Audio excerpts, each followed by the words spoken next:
Before we start off today's video, if you guys would like to join my Discord server, link will be in the description and it will also be in that pinned comment. If it's been more than 7 days, please use the latest video as that's the one that will be working because they only last 7 days. But speaking of Discord as well, this video is actually inspired by that because I asked someone, or I asked the server actually, what should be the first car review of 2024, and someone said this car, so well, here we are. But anyway, let's get right into the car. What's up guys, welcome back to another video. Happy New Year, even though I have said it in the first video, but that was not a car review, so Happy New Year for this car review. But anyway, this is the Mitsubishi Lancer Evo 8, and this is the 8th generation of the Lancer Evo. Now this, well, it is a 4-door saloon, but it's obviously been modded up to 11, so obviously it's a rival to the Subaru Impreza WX STI, or the Subaru Impreza WX STI, hashtag British. But yep, rallying saloon car, rivals the Subaru on-road, off-road, everywhere really. Both Japanese, both 4-wheel drive, both 2-litre engines, except for the Hawkeye and onwards, which went 2.5 here in the UK, but ignoring that. Now, I am going to be non-biased about this car. I'm not going to say, oh, the Subaru does this better, or I still prefer the Subaru, etc. It's just going to be a normal car review. I might mention the Subaru here and there just to reference some stuff, but I'm not just going to go say the Subaru is better at the end of that. It's just going to be a normal car review. But anyway, let's get right into it.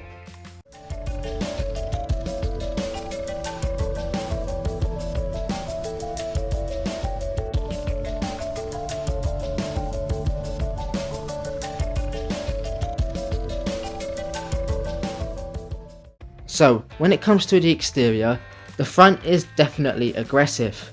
Now the bonnet doesn't have a bonnet scoop like the Subaru, but it definitely has some sort of grille shaped mesh on top. Now that obviously makes the car look like it means business, and so does the grills. In fact, the grille looks very angry, in fact it kind of looks like angry eyes staring at me. And then obviously you've got the big radiator intercooler at the bottom, and that obviously shows it means business, as it shows it's got a very powerful engine that constantly needs air, constantly needs to be cool, etc, etc. So it definitely shows it means business, it's angry, it's ready to go. When it comes to the side, well, technically, yep, 4-door saloon car, you know, like a normal Lancer, but this has been lowered, it's got bigger rims, low profile tyres, and a humongous wing.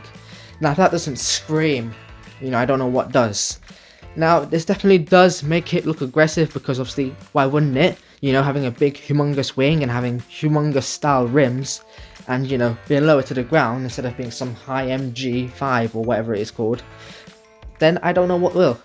But yeah, definitely cool. And in the rear, well, like again, big wing and a humongous exhaust and a sporty bumper.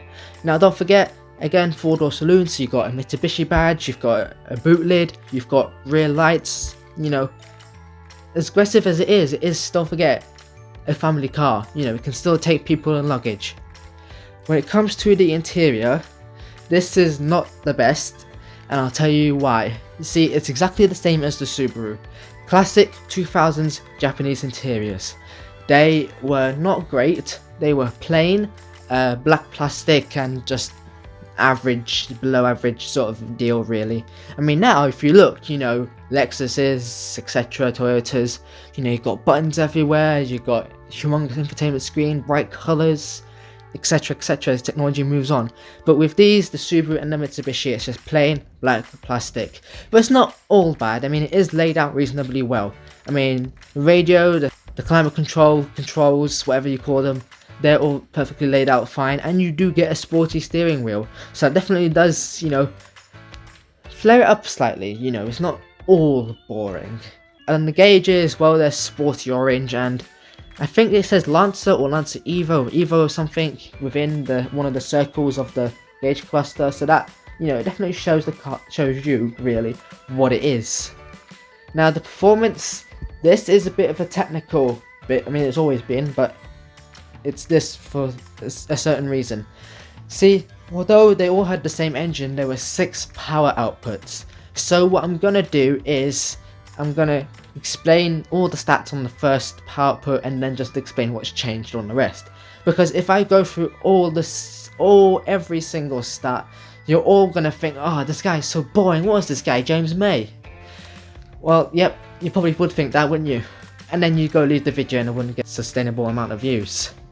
But you know, hopefully, you know, this should be fine. You just label everything that's changed and we should be good to go.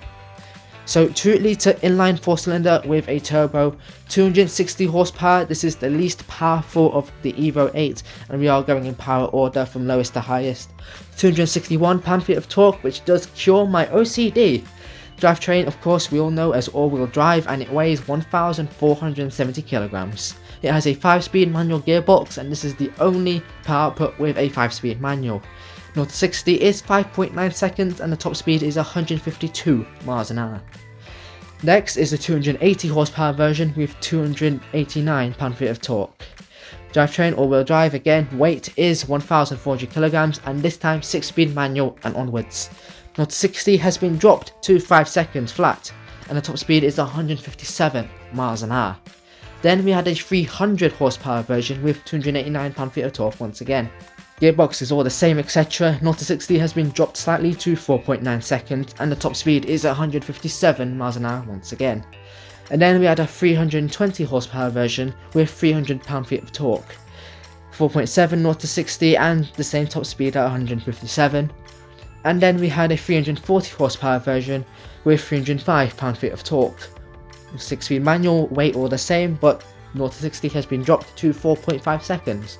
And the top speed is again 157 miles an hour. Now I'm going to clarify this. You're probably wondering, why are all these top speed exactly, besides the basic one? Well, all these were limited to 157 miles an hour.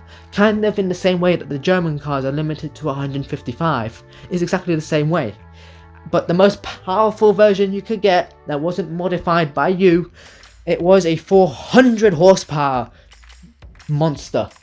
355 pound-feet of torque, weighs 1,470 kilograms, 0 to 60, 3.5 seconds, just a second slower than the Bugatti Veyron. Now I know with the Bugatti, you know, you got weight, you got putting the power down, gearbox, you know, traction, etc. I'm just stating 1 second. And the top speed is 175 miles an hour. So definitely quicker than those limited German saloon cars. Now the practicality, well, the boot was 430 litres big, which is actually alright for this kind of car, just a normal average saloon car really. It's designed, you know, to take things, to carry people. Now unfortunately, because the reviews are quite old and this car is quite old, finding facts about the rear seats is not the best, so I'm going to use my own things. I'm just going to have to go on with this. Legroom should be alright, and the headroom should also be alright. Obviously, if you are a very tall person, then you would somewhat struggle. Now obviously, you know, a lot of these tall people do struggle in the cars. It's not new news anymore, but for the average person it should be alright. I mean, it is a family saloon car. It should be able to carry people, you know, that is its job at the end of the day. Despite having a 4-wheel drive system, over 250 horsepower, you know, big wing, a big exhaust, you know, it's still a saloon car. When it comes to the handling and comfort, we'll start with the comfort, and that fact is it wasn't that good. It did have a very stiff ride, so that wasn't good on the passengers. However, with the handling, where do I begin? Well, it had 3 modes: tarmac, snow, and gravel. And that means you choose whichever one you want, and the car will be able to adjust to whatever's needed for that suited environment. That is something the Subaru didn't have. But what the Subaru did have, along with this, is a differential that could transfer the power between the rear and the front, which does mean that, you know, you can become more rear end biased, as they say, you know, limit understeer, etc. You know, have some fun, slide out somewhat. It's being able to transfer the power from the side to side. Now, I don't know specifically if doing this side to side thing was, you know, just on the basic Evos, not on the basic Evos, sorry, and just on the higher versions, if all of them had it. But you know, there were Evos that did have that feature, and it was brilliant. It would handle so well, especially considering it's just, you know, not that expensive. I mean, it's kind of expensive, sort of, but you know, I mean, like, it's not like BMW M3 money or M5. You know, just for, you know, your average saloon car, really, it handles brilliantly. I mean, it was very tight. I mean, it's hard to get that car wrong. Anything else worth noting? Well, I didn't write it down, but the names. So you got MR, GSR, FQ, stuff like that. Now, I don't actually know what they actually stand for. What I do know is that I believe MR and GSR were for the lower power outputs, and the FQ was higher. Now, what they do say is FQ stands for flippin' quick. But I'm not they, I'm Danae Galani, and I'm gonna say this. It's quick. Especially the 400 horsepower version. But anyway, what is the verdict? So, it has aggressive looks, different power outputs, great handling, a decent sized boot, adequate rear seat space, and different surface options for you to choose from. Those are all the pros. However, the cons are, it had a stiff ride, and the interior was just your classic 2000s Japanese interior really, that's really all it was. But, yep, that does conclude the review of the Mitsubishi Lancer Evo 8. If you would like to check out my personal channel, link will be in the description below. Currently just doing shorts of slow motion stuff, that's really all there is to it, but if you'd like to subscribe, it's down there below. Now, I'm not sure about the next car review because, well, my dad wants to go to Hangman's Hill, and, well, he wants me to record it, and, you know, it is a car, so there's that. Now, apparently the car goes uphill, you know, rolls uphill. It's just an optical illusion, of course, but he wants me to record it, and well, that can be on YouTube, as it's a car, so well, there we are. So next week's video could possibly not be a car review. But anyway, if you have a car you want me to review, then you can let me know in the comments below, and even on my Discord server. But anyway, I'll see you guys in next week's video, whether it be a normal car review or that Hangman's Hill video. Peace.